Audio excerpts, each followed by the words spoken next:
6 K G mutton sambar ಮಾಡೋದು ಹೇಗೆ ನೋಡೋಣ. 1/4 ಲೀಟರ್ ಎಣ್ಣೆ ಹಾಕ್ಕೊಂಡಿದ್ದೀನಿ ನಾನು. ಮತ್ತು ಇವಾಗ ರುಬ್ಕೋಬೇಕು ಒಂದು ಮಸಾಲಾನ. ನಾನಿಲ್ಲಿ ತೋರಿಸ್ತಿರೋದು ಜಸ್ಟ್ 1 ಕೆ ಜಿಗೆ ಮಾತ್ರ. ನೀವು ಇಂಟು 5 ಮಾಡ್ಕೊಳ್ಳಿ ಇದನ್ನು.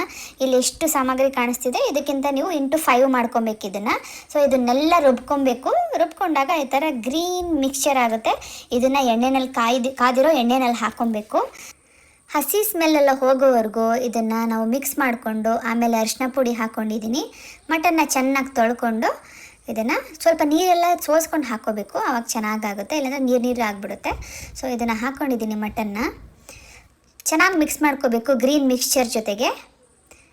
ಇವಾಗ ಒಂದು 20 ನಿಮಿಷ ಇದನ್ನು ಬೇಯೋದಕ್ಕೆ ಬಿಡಬೇಕು. ಉಪ್ಪು ಹಾಕ್ಕೊಂಡಿದ್ದೀನಿ. ಉಪ್ಪು ಹಾಕ್ಕೊಂಡು ಬೇಯೋದಕ್ಕೆ ಬಿಡಬೇಕು. ಇವಾಗ ನೀರೆಲ್ಲ ಈ ಥರ ಕಮ್ಮಿ ಆಗ್ತಾ ಬರುತ್ತೆ. ಆವಾಗ ಮಟನ್ ಸಾಂಬಾರು ಪುಡಿನ ನೀರಲ್ಲಿ ಮಿಕ್ಸ್ ಮಾಡಿಬಿಟ್ಟು ಹಾಕ್ಕೊಂಡಿದ್ದೀನಿ ನಾನಿವಾಗ. ಮಟನ್ ಸಾಂಬಾರು ಪುಡಿನ ರುಬ್ಬಿ ಕೂಡ ಹಾಕೋಬೋದು, ಇಲ್ಲ ಹಾಗೆಯೇ ನಾವು ಮಿಕ್ಸ್ ಮಾಡಿ ಕೂಡ ಹಾಕೋಬೋದು ನೀರಲ್ಲಿ. ಆಮೇಲೆ ಸ್ವಲ್ಪ ಈ ಥರ ಕುದಿ ಬರೆಸ್ಕೊಂಡು 5 ಟೊಮ್ಯಾಟೋನ ರುಬ್ಬಿ ಹಾಕ್ಕೊಂಡಿದ್ದೀನಿ.